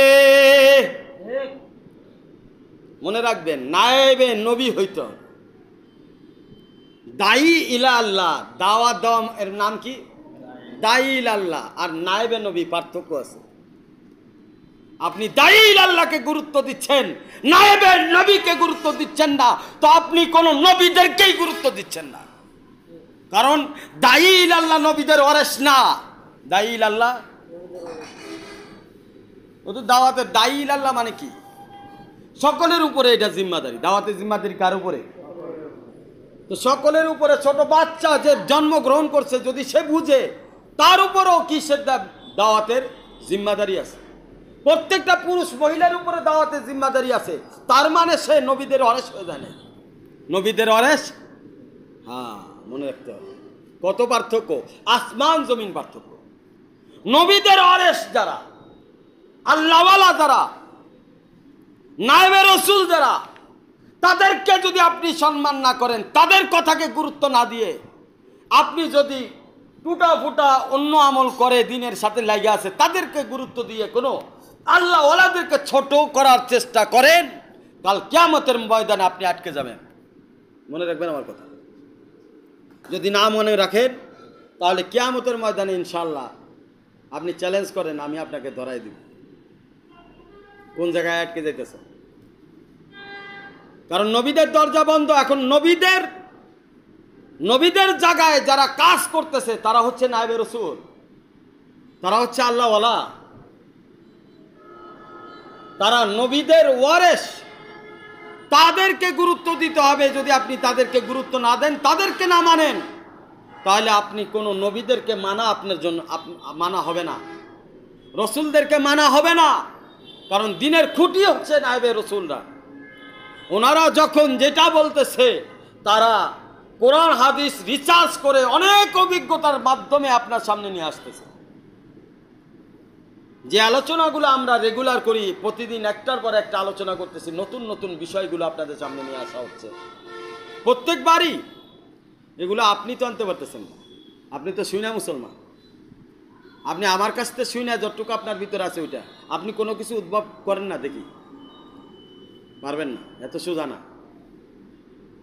এটার জন্য সহবত লাগে, এটার জন্যে এমন ট্রেনিং লাগে, সিনা বা সিনা, জবান বা জবান ট্রেনিং লাগে। অনেক মেহনত মুজাহিদা কষ্টের পরে যে একজন নায়েবে রাসূল হয়, একজন আল্লাহওয়ালা হয়, আপনি এটা চিন্তাই করতে পারবেন না। তারা হলো গাছের মূল শিকড়। মূল শিকড় অনেকগুলো থাকে। গাছের তলে শিকড় কয়টা থাকে? একটা থাকে না অনেকগুলো থাকে? কিন্তু ওখান থেকে যদি এক একটা শিকড় কাইটা দেন, তাহলে এই গাছের পুরা গাছের উপরে ক্ষতি হবে। একটা শিকড় কাটলেও নতুন করে শিকড় যতক্ষণ পর্যন্ত না গজাবে, ওই শিকড়ের অভাবে গাছের মধ্যে পানি সাপ্লাই হওয়া মুশকিল হবে। আর গাছটার নাম হচ্ছে দ্বীন ইসলামের গাছ। গাছের শাখা হচ্ছে, একটা শাখার নাম তাবলীগ, গাছের একটা ডাল। আরেকটা ডালের নাম মাদ্রাসা, আরেকটা ডালের নাম খানকা, আরেকটা ডালের নাম হচ্ছে মসজিদ, আরেকটা ডালের নাম হচ্ছে জিহাদের ময়দান। এগুলো বিভিন্ন ডাল আছে। কিন্তু গাছের পুরা দিন ইসলামের ডাল সহ যে গাছটা দাঁড়ায় আছে যেই জিনিসের উপরে, সেই জিনিসটার নাম হলো শিকড়। ওই শিকড় হলো নায়েবে রাসূল। এবার বুঝতে পারছেন নায়েবে রাসূল কোন জায়গায় থাকে? শিকড়ে থাকে। আপনি দেখবেন কিভাবে, বুঝবেন কিভাবে কেমনে সাপ্লাই দিতেছে? দেখা যাবে না তো। কারণ মাটির তলের থেকে তারা বিভিন্ন জিনিস খাজানা আহরণ করে করে গাছকে শক্তিশালী করতেছে, দ্বীন ইসলামকে শক্তিশালী করতেছে। আপনি টেরই পাবেন না কোন জায়গা থেকে তারা, কোন খাজানার থেকে তারা কত কিছু আইনা দ্বীন ইসলামকে এত শক্তিশালী করতেছে। আমরা নায়েবে রাসূলের শাখা মনে করতেছি। নায়েবে রাসূল দ্বীনের শাখা না, নায়েবে রাসূল হচ্ছে দ্বীনের শিকড়, দ্বীন ইসলামের শিকড়। এর একটা শিকড় যদি আপনি কাইটা দেন, তাহলে পুরা গাছের জন্য ক্ষতি হবে, পুরা গাছের জন্য ক্ষতি হবে। বন্ধুরা আমার, এটা করা যাবে না। সুতরাং নায়েবে রাসূল বর্তমান জামানায় হলো, আপনি যদি নায়েবে রাসূলদেরকে মানেন, আল্লাহ ওয়ালাদেরকে মানেন, উলামায়ে মুকাররাবিন, উলামায়ে সালিহিন, আল্লাহ ওয়ালা আলেম মুহাক্কিক আলেমদেরকে আপনি যদি মানেন, তাহলেই আপনি নবীদেরকে সম্মান করতেছেন। যদি তাদেরকে না মাইনা দিনের মেহনত করেন তাহলে আপনি কোনো নবীকেই সম্মান করতেছেন না, স্বয়ং আল্লাহ রসুলও আপনার কথা নিবে না। ফ্যাক্টরি লেবারের উপরে চলে না, ফ্যাক্টরি চালায় হচ্ছে জিএমগণ, জিএম, বড় বড় জিএম। ওদেরকে দেখা যায় না, এসি রুমের মধ্যে বসে থাকে। যদি আপনি ফ্যাক্টরির জিএমদেরকে সরায় দেন তাহলে লেবার দ্বারা ফ্যাক্টরি আপনি 1 মাসে চালাইতে পারবেন না। আপনি তো বলেন যে জিএমরা ওখানে বৈশা বৈশা কিসের আওয়াজ হইতেছে, বন্ধ করো কিসের আওয়াজ? গ্রান্ডার এখন দরকার নেই, আমি আলোচনা করতেছি না। আপনি যদি জিএমদেরকে সরায় দেন এই সকল লেবাররা রাস্তা খুঁজে পাবে না, কোথা থেকে মাল আসবে, কোথায় সাপ্লাই হবে কিছুই পাবে না খুঁজে। লেবার কয়দিন পরে থাকবে না। তো সাধারণ মুসলমান যারা দাওয়াতের মেহনত করতেছে, যারা তবলিগের মেহনত করতেছে, যারা দেখা গেছে যে জিকিরের মেহনত করতেছে, বিভিন্ন মাদ্রাসা মসজিদ খানকার মেহনত করতেছে, এরা হচ্ছে ওই লেবারের আসনে। আর আল্লামা ওই যে যারা বড় বড় আল্লাহওয়ালা এরা হলো ওই জিএমের কাতারে, তারা ফিকির করতেছে বসে বসে। তো মনে রাখবেন যিনি মূল ফিকিরের সাথী থাকে, যিনি ফিকির করেন সে সবসময় স্পেশাল হয়। আপনি ফ্যাক্টরি নিয়ে যে চিন্তা করতেছে সে এসি রুমে থাকে, আপনি এসি রুমে থাকে বিদায় তার সম্পর্কে উল্টাপাল্টা কথা বলতেছেন, আপনি তারে সরাই দিলে আপনার নিজের অস্তিত্ব থাকবে না। আল্লাহওয়ালাদেরকে সবসময় আল্লাহ পাক ভিআইপি সম্মানে রাখে, তাদের খেদমতে হাজারো সাথী থাকে, আগে পিছে থাকে। এটা আপনি করাচ্ছেন না, আপনি তাদেরকে দেখে সমালোচনা করতেছেন, তওবা করেন, এটা আল্লাহ করাইতেছে। কারণ তাদের 1 ঘন্টার ফিকির আপনার সারা জীবনের মেহনত তাদের 1 ঘন্টা ফিকির পর্যন্ত পৌঁছাইতে পারবে। সারা জীবনের মেহনত, যা মেহনত আপনি করেছেন সব মেহনত একত্রিত করলেও একজন আল্লাহওয়ালা মুহাক্কিক আল্লাহর প্রিয় বান্দার 1 ঘন্টার ফিকির পর্যন্ত আপনি পৌঁছাইতে পারবেন। আপনার সারা জীবনের মেহনত তার কাজ পর্যন্ত পৌঁছাইতে পারবেন। বন্ধুরা আমার, এই জন্য মনে রাখবেন, আপনি যদি বর্তমান নায়েবে রসুল আল্লাহওয়ালাদেরকে মানেন তাহলেই আল্লাহকে মানা হবে, সমস্ত নবীদেরকে মানা হবে, আল্লাহ রসুলকে মানা হবে। আর যদি না মানেন, নিজের মন মতো চলেন, তাহলে কোনো কিছুই কিন্তু আপনি অর্জন করতে পারতেছেন না। সুতরাং কোরআনের মধ্যে আল্লাহ পাক বলছেন, আতিউল্লাহ ওয়া আতিউর রাসূল ওয়া উলিল আমরি মিনকুম, তোমরা আল্লাহ এবং আল্লাহ রসুলকে মানো এবং আল্লাহ এবং আল্লাহ রসুলের পথ নির্দেশককে মানো। পথ নির্দেশক আমরি মিনকুম, আমর মানে আল্লাহর হুকুম এবং রসুলের সুন্নতের উপরে যিনি পথ প্রদর্শন করতেছেন তাকে মানো। এইটা বুঝবা কিভাবে? আপনি কারো সোহবতে গেলেন, কোনো ওলামা একরামের সোহবতে গেলেন, আপনি বুঝবেন কেমনে ইনি আল্লাহ পাকের নায়েব বা ইনি আল্লাহ পাকের পক্ষ থেকে পথ প্রদর্শক। বর্তমান নবীদের পরে ওনাকেই মানতে হবে, আপনি এটা বুঝবেন কিভাবে? কোরআনে আল্লাহ পাক সে কথা বলে দিয়েছেন, ইত্তাবি মান আনাবা ইলাইয়া, তুমি তাকেই অনুসরণ করো,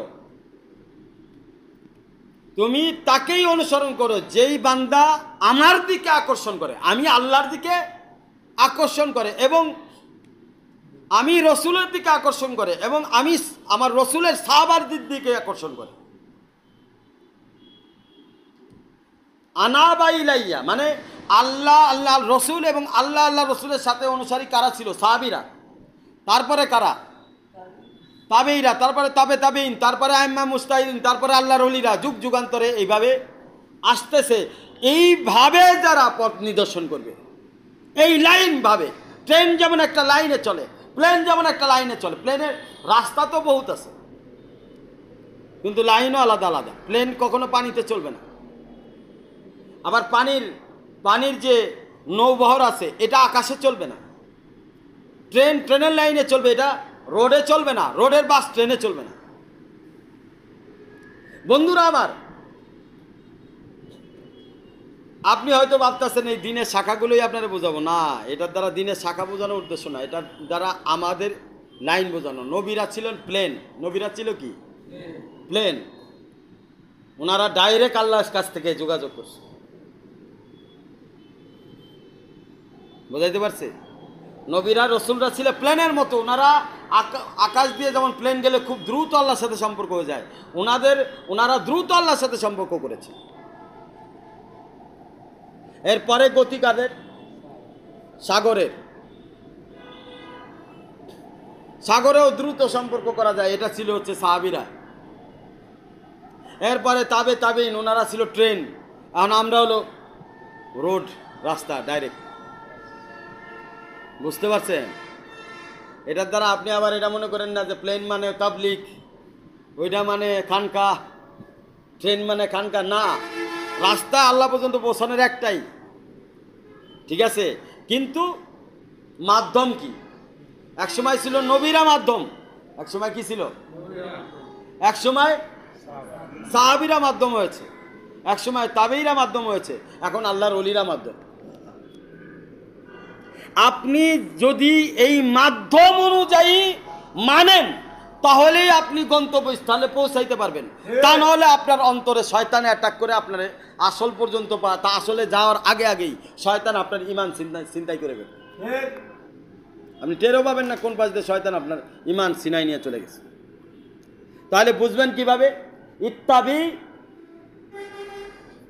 ইত্তাবি মান আনাবা ইলাইয়া, তুমি তাদেরকে অনুসরণ করো যারা আল্লাহ এবং আল্লাহ রসুলের দিকে প্রদর্শন করে। কিভাবে? ধারাবাহিকভাবে আল্লাহ এবং আল্লাহ রসুলের পথে তাদের সাথীরা যেভাবে করছে, তাদের সাথীরা কারা? সাহাবীরা যেমনি করছে, তারপরে তাবেঈনরা যেমনি করছে, যেইভাবে ধারাবাহিকভাবে বিষয়টা আসছে সেই ধারাবাহিকভাবেই যাইতে হবে। আপনি উস্তাদ ছাড়া কোরআন মুখস্থ করতে পারবেন না, কোরআন শিখতেই পারবেন না। এখন কেউ যদি কয় আমি কোরআন শিখবো, উস্তাদ লাগবে না, সে কোরআনের কাজ পর্যন্ত পৌঁছাইতে পারবে, কোরআনের আলিফ পর্যন্ত তো পৌঁছাইতে পারবে না, ইয়া তো দূরের কথা, ইয়া তো সর্বশেষ আর হরফ। তো কোরআনের আলিফ পর্যন্ত পৌঁছাইতে হইলেও উস্তাদ লাগে। উনি যে শিখছে, যিনি উস্তাদ, উনিও কোনো উস্তাদ থেকে শিখছে, এটাই ধারাবাহিকতা। উনি যে শিখছে উনিও কোনো, এইটাকে বলা হয় লাইন, এটাকে বলা হয় ধারাবাহিকতা, এটাকে বলা হয় রাস্তা।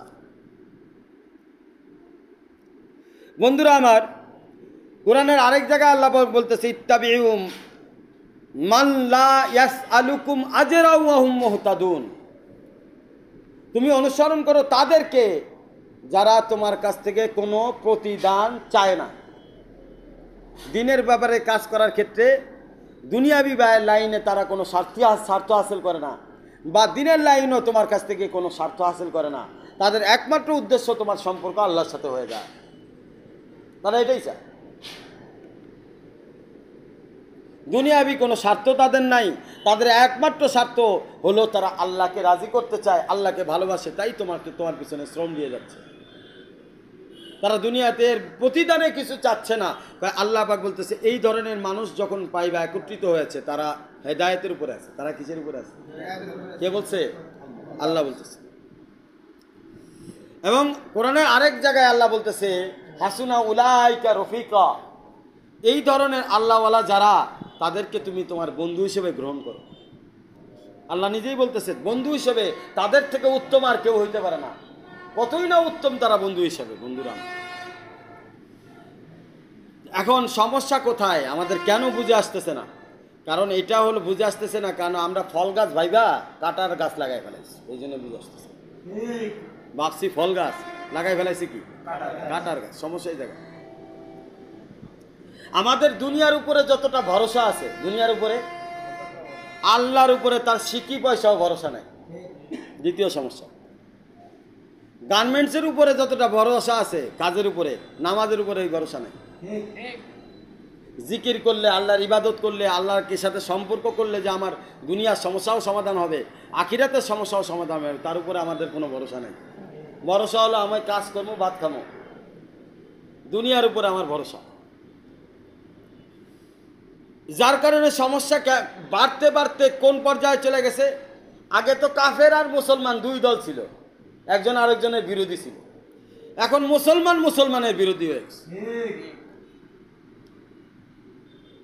এক মুসলমান আরেক মুসলমানকে ধোঁকা দিচ্ছে, এক মুসলমান আরেক মুসলমানকে মিথ্যা মামলা হামলা, মিথ্যাভাবে তাকে হয়রানি করার জন্য যত প্রকার কৌশল আছে, এক মুসলমান আরেক মুসলমানের বিরুদ্ধে লেগে গেছে। আগের কালের মায়েদের ঈমান আর বর্তমান আমাদের ওলি বড় বড় আল্লাহর ওলিদের ঈমান ওই পর্যায়ে নাই। কেন বললাম? বন্ধুরা আমার, কুতুবউদ্দিন বখতিয়ার কাকি রহমাতুল্লাহ আলাইহি যখন ছোট ছিল, ছোট বাচ্চা ছিল, তখন তার মা তাকে ঈমান সেবা শেখানোর সবক দিয়েছিলেন। তার মা বলছিল যে বাবা, তুমি নামাজ পড়লে আল্লাহ তোমাকে রিজিক দিবে। তো যখন মাদ্রাসা থেকে আসতো 2 রাকাত নামাজ পড়তো, আর মা এদিক দিয়ে রুটি পাকায় আরেকটা ঘরের মধ্যে সারে রাখতো। কুতুবউদ্দিন বখতিয়ার কাকি নামাজ পড়ে যখন বলতো মা রুটি কই, তা বলছে তুমি ওই ঘরে তালাশ করো, আল্লাহ কোথাও রাখছে তোমার জন্য। খুঁজা রুটি পাওয়া যেত, আর মারা এসে বলতো যে আল্লাহ রুটি আমার নামাজ পড়ছি, আল্লাহ আমারে রুটি খাওয়াইছে। একদিন কুতুবউদ্দিন বখতিয়ার কাকির মা কোনো এক কারণে কোথাও আত্মীয় স্বজনের বাসায় গেছিল, কোনো কারণে ওখান থেকে সে আসতে পারে নাই। এমতো অবস্থায় কুতুবউদ্দিন বখতিয়ার কাকি রহমাতুল্লাহ আলাইহির মা চিন্তায় পড়ে গেছে, হায় রে, আমার সন্তান তো আজকে নামাজ পড়ে রুটি তালাশ করবে, তার জন্য তো রুটি বানায়া আমি আলাদা রাখে আসি নাই, আজকে না ঈমান নষ্ট হয়ে যায়। আল্লাহর কাছে 2 রাকাত নামাজ পড়ে আল্লাহর কাছে জানাইলেন, ওগো আল্লাহ, আমার ছেলেকে তোমার সাথে সম্পর্ক বানানোর জন্য আমি একটা বাহানা, একটা ওসিলা বানাইছিলাম, আজকে তো আমি পৌঁছাইতে পারি নাই। আমার ছেলের ভিতরে ইয়াকিন এবং ঈমানের এই পর্যায়ে আসছে যে সে জানে যে আমি নামাজ পড়লেই আল্লাহ আমাকে খাওয়াবে। আজকে তো রুটি না পাইলে তার এই বিশ্বাসের মধ্যে, সম্পর্কের মধ্যে ঘাটতি পড়ে যাবে। আল্লাহ তুমি তার বিশ্বাসটা নষ্ট করো না। মা ভয়ে ভয়ে বাড়িতে আসছে, আস্তে আস্তে এদিক ওদিকে তাকায়, ঘরের মধ্যে ঢুকে দেখে সন্তান ঘুমায় আছে। ঘুম থেকে যখন উঠছে, মা চিন্তা করতেছে এবার মনে হয় বলবে আমি না খায় আছি। দেখে সন্তান খুব হাসি খুশি আছে। মা বলতেছে, কি রে বাবা, হাসি খুশি কেন, খাইছো নাকি? মা কোনো সমস্যা নাই, আজকে 2 রাকাত নামাজ পড়ার পরে মা আমি ওই ঘরের মধ্যে যখন রুটি তালাশ করছি, রুটি পাইছি, খাইছি, কিন্তু আজকে যে রুটি খাইছি আগের রুটির থেকে এই রুটির স্বাদ ভিন্ন ছিল। আজকে যে রুটি খাইছি এই রুটির স্বাদ মা এত ভালো ছিল, তুমি এতদিন যাবৎ আল্লাহ পাকে যে রুটি খাওয়াইছে সেই রুটির থেকে এই রুটির স্বাদ অনেক গুণ বেশি মজা ছিল। মা তখনই বুঝে ফেলছে যে আল্লাহ পাক কথা রাখছে, দোয়া করছিল, দোয়া কবুল করছে। বন্ধুরা আমার, এই জন্য আমরা ইয়াকিন কিভাবে পয়দা করব? ইয়াকিন পয়দা করতে গেলে 3টা জিনিস বেশি বেশি করা লাগবে। একটা হচ্ছে বেশি বেশি দাওয়াত দেওয়া লাগবে। আমাদের 17 আমলের মধ্যে দাওয়াত দিবেন, তো দাওয়াতটা কেমন দিবেন? কেমন দাওয়াত হইতে হবে?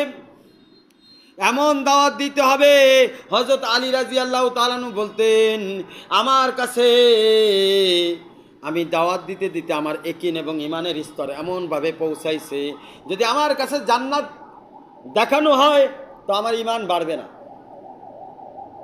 আর আমাকে যদি জাহান্নাম দেখানো হয় ঈমান কমবেও না, ইয়াকিন বাড়বেও না, কমবেও না। কারণ আমি দাওয়াত দিতে দিতে দিতে দিতে জান্নাতের দাওয়াত এবং জান্নাত পাওয়ার দাওয়াত দিতে দিতে এবং জাহান্নাম থেকে বাঁচার দাওয়াত দিতে দিতে দাওয়াতের ইয়াকিন এই পর্যায়ে পৌঁছাইছে, জান্নাত এবং জাহান্নাম আমাকে দেখাই দিলে আমার ঈমান এবং ইয়াকিনের মধ্যে কোনো পার্থক্য হবে না। কারণ আমার ঈমান এবং ইয়াকিন এর থেকেও বেশি হয়ে গেছে। তাহলে আমাকে কতটুকু পরিমাণ দাওয়াত দিতে হবে? যে এই পরিমাণ দাওয়াত দিতে হবে যে জাহান্নামের আগুন আপনার সামনে দেওয়া হইল, তখনও আপনার ঈমান মজবুত।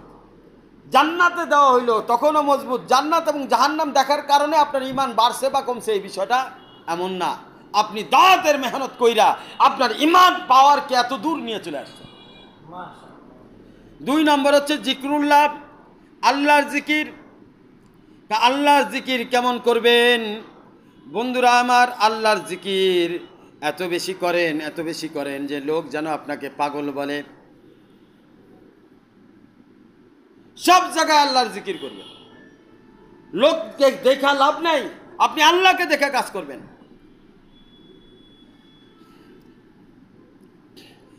বন্ধুরা আমার, তারপর হচ্ছে দোয়া, বেশি বেশি দোয়া করবেন। দোয়ার দ্বারা তকদিরও পরিবর্তন হয়ে যায়।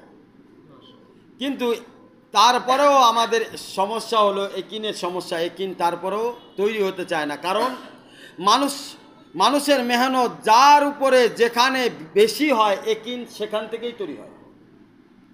যেই বান্দা সকাল থেকে সারা রাত পর্যন্ত সারা দিন দুনিয়ার মেহনত করতেছে, একিন তো ওই জায়গাতে তৈরি হবে।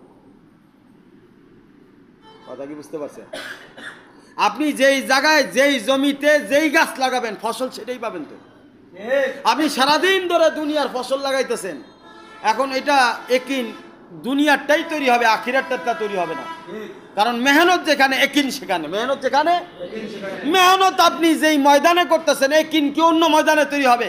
মেহনত তো আখিরাতের ময়দানে করেন নাই, মেহনত তো খানকার ময়দানে করেন নাই, আল্লাহ ওয়ালাদের সোহবতের ময়দানে আপনি মেহনত করেন নাই, মাদ্রাসার ময়দানে আপনি মেহনত করেন নাই, দিনের ময়দানে আপনি মেহনত করেন নাই, আপনি করছেন দুনিয়ার ময়দানে মেহনত। আর আপনি ওই জায়গায় যে একিন তালাশ করতেছেন, আমি মেনে নিলাম ওইখানে আপনার একিন তৈরি হয়েছে, কিন্তু ওই জায়গায় কি একিন তৈরি হয়েছে এটা হলো প্রশ্ন। ওটা দুনিয়ার একিন তৈরি হয়েছে। আপনি ওই একিন দিয়ে আমাকেও বুঝাইতে চাইলে আমরা আপনার মানব, আমরা দেখবো আপনি মেহনত কোন জায়গায় করতেছেন। আপনি যদি বলেন আপনি আল্লাহ রসুলের প্রতি আপনার একিন ঈমান মজবুত, তাহলে আমি আপনার মেহনতের স্থান দেখব, আপনি কোথায় মেহনত করতেছেন। যদি আপনার মেহনতের স্থান দেখা যায় যে আপনি সব সময় দুনিয়া নিয়ে পড়ে আছেন, তাহলে আপনি যেটা বলেছেন আপনার কথায় আপনি মিথ্যাবাদী। হ্যাঁ, আপনি বলতে পারেন একিন তৈরি হয়েছে, সেটা দুনিয়ার একিন তৈরি হয়েছে, আখিরাতের একিন তৈরি হয় নাই। কারণ মেহনতের স্থান আপনার দুনিয়া, তো এখানে দুনিয়ার ফসল হবে, একিন হইলেও দুনিয়ার ফসলের একিন হবে, আখিরাতের ফসলের একিন হবে না। সমাধান আপনি কোথায় খুঁজবেন বিপদে পড়লে? জানেন, যেই জায়গায় আপনি মেহনত করতেছেন। এখন আপনি মেহনত করতেছেন দুনিয়ার পিছনে, সমাধান খুঁজতেছেন আখিরাতে, নামাজে, রোজায়, জিকিরে, আল্লাহ ওয়ালাদের এখানে আইসা। মেহনত যেখানে সমাধান সেখানে। মেহনত যদি হয় দুনিয়ার ভিতরে, সে সমাধান দুনিয়ার ভিতরেই আছে। ওই সমাধানের নাম কি? লাত্তি গুত্তা। বেশি বেশি আরো লাত্তি গুত্তা খাবেন, এটাই হলো সমাধান। অপমান, লাঞ্ছনা, বেইজ্জতি হয়ে আপনি ওখান থেকে ফিরে আসবেন। আর মেহনতের স্থান যদি আখিরাত হয়, এবার আপনি বলেন আখিরাত মেহনতের স্থান কেমনে বুঝি? ভাই, সার দেওয়া এক জিনিস, গাছ লাগানো আরেক জিনিস। গাছ লাগানো আরেক জিনিস। যেখানে গাছ, যেই জমিতে গাছ লাগানো হয় সার সেখানেই দেওয়া হয়। সার সেখানে না, অন্য জায়গায় সার দেওয়া হয়। এই খানকার মধ্যে, আমাদের এই মার্কাজের মধ্যে যেই সকল সাথীরা মেহনত করতেছে, আমরা মেহনত করে যে সকল সাথীদেরকে এখানে আনতেছি, তার সারের ব্যবস্থা কি মসজিদে না এই জায়গায়?